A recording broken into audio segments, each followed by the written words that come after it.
Hi hello welcome to Priyam cooking.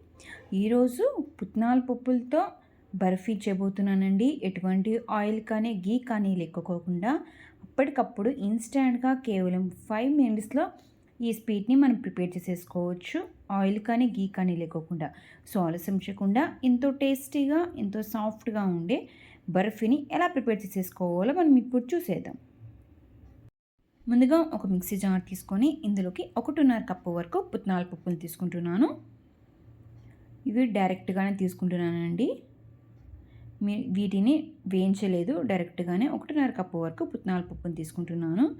అలాగే ఇందులోకి 15 వరకు బాదంని, అలాగే 10 నుంచి జీడిపప్పుని కూడా తీసుకుంటున్నానండి. 10 బాదము అలాగే 10 జీడిపప్పుని తీసుకుంటున్నాను. అలాగే ఇందులోకి 3/4 కప్ వరకు షుగర్ వేసుకుంటున్నాను. మీరు ఈ షుగర్ ప్లేస్లో బెల్లమైనా యూజ్ చేసుకోవచ్చు అండి. బెల్లంని తురుముకొనైనా వేసుకోవచ్చు. అలాగే ఇందులోకి ఇలాచీ పౌడర్ కూడా వేసుకుంటున్నాను. ఇవన్నీ వేసుకొని వీటిని ఫైన్ పౌడర్లా గ్రైండ్ చేసేసుకోవాలండి.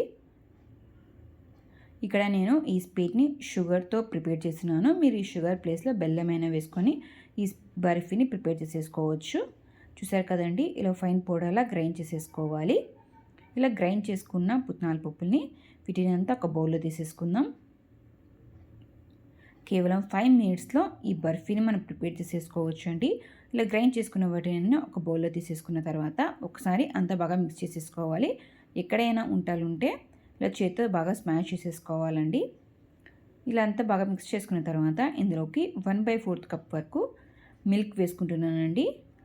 1/4 కప్ వరకు వేడి పాలను తీసుకొని అంత ఒక్కసారి బాగా మిక్స్ చేసేసుకుంటున్నాను. ఇక్కడ మనం షుగర్ వేసాం కాబట్టి ఎక్కువ పాలు అయితే సరిపోదండి. ఇలా కొన్ని పాలు వేసుకున్న తర్వాత షుగర్ అనేది మెల్ట్ అయిపోతుంది. సో ఇందులోకి 1/4 కప్ వరకు పాలను వేసుకొని అంత ఒక్కసారి బాగా మిక్స్ చేసేసుకోవాలండి. అంటే డౌలా ప్రిపేర్ చేసేసుకోవాలి. చూసారు కదండి, ఇక్కడ నెయ్యి కానీ ఆయిల్ కానీ యూస్ చేయలేదు. ఇలా సాఫ్ట్ డౌలా ప్రిపేర్ చేసుకున్న తర్వాత ఒక రెక్టాంగులర్ బాక్స్లో తీసుకుంటున్నాను. మీరు ఒక ప్లేట్లోకైనా తీసేసుకొని ఇలా ఈవెన్గా ప్రెస్ చేసేసుకోవాలి. నేను ఇక్కడ ఒక షేప్ కోసం రావడానికి అనేసి ఇక్కడ చిన్న చిన్న స్క్వేర్స్గా రావడానికి ఇక్కడ నేను రెక్టాంగులర్ బాక్స్ తీసుకొని ఇలా ఈవెన్గా ప్రెస్ చేసేసుకుంటున్నానండి. మీరు వీటిని ఒక ప్లేట్లో తీసేసుకొని ఈవెన్గా ప్రెస్ చేసుకొని తీసుకోవచ్చు. నేనైతే ఇలా చిన్న స్క్వేర్స్గా ప్రెస్ చేసుకుంటున్నాను.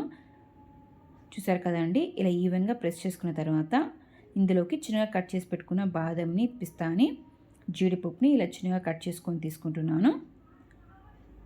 ఇలా కట్ చేసుకొని తీసుకున్న తర్వాత ఒక స్పూన్లోకి ఇలా ఈవెన్గా ప్రెస్ చేస్తే మనం వేసిన డ్రై ఫ్రూట్స్ అన్నీ ఈవెన్గా స్ప్రెడ్ అయ్యి ఈ స్వీట్కి అనేది అతుక్కుంటుందండి. ఇలా ఈవెన్గా స్ప్రెడ్ చేసుకున్న తర్వాత ఇప్పుడు మనకు నచ్చిన షేప్లో ఈ బర్ఫీని మనం ప్రిపేర్ చేసేసుకోవచ్చు. ఇక్కడ నేనైతే చిన్న చిన్న స్క్వేర్స్గా ప్రిపేర్ చేస్తున్నాను. చూసారు కదండి, కేవలం 5 మినిట్స్లో ఈ బర్ఫీని మనం ప్రిపేర్ చేసేసుకోవచ్చు. ఎంతో సాఫ్ట్గా ఎంతో టేస్టీగా ఆయిల్ కానీ గీ కానీ లేకోకుండా ఎంతో ఈజీగా ప్రిపేర్ చేసేసుకోవచ్చు అండి. చిన్నపిల్లలు కూడా ఈజీగా ప్రిపేర్ చేసేసుకోవచ్చు. చూసారు కదండి, ఈ స్వీట్ని ఎలా ప్రిపేర్ చేసేసుకోవాలో. ఈ స్వీట్ రెసిపీనే కాకుండా మన ఛానల్లో మరికొన్ని డిఫరెంట్ స్వీట్ రెసిపీస్ ఉన్నాయి. ఒకసారి కావాలంటే మన ఛానల్ సబ్స్క్రైబ్ చేసుకొని వీడియోస్ ఒకసారి చెక్ చేయండి. వీటిని ఒక ప్లేట్లో తీసేసుకొని సర్వ్ చేసేసుకోవడం. చూసారు కదండి, పుట్నాల పప్పుతో బర్ఫీని కేవలం 5 మినిట్స్లో ఎలా ప్రిపేర్ చేసేసుకోవచ్చో. ఆయిల్ కానీ గీ కానీ లేకోకుండా ఎంతో సాఫ్ట్గా ఎంతో టేస్టీగా పిల్లలు కూడా ఈజీగా ప్రిపేర్ చేసేసుకోవచ్చు. ఇంకెందుకు ఆలస్యం, మీరు కూడా ఈ బర్ఫీని ఒకసారి ట్రై చేయండి. ఎలా ఉంది కమెంట్ బాక్స్లో తెలియచేయండి. ఈ రెసిపీ మీకు నచ్చినట్లయితే మీ ఫ్రెండ్స్కి రిలేటివ్స్కి లైక్ చేయండి, షేర్ చేయండి, కామెంట్ చేయండి. ఇలాంటి ఎన్నో రెసిపీస్తో మరి మీ ముందు ఉంటాం. Thank you for watching.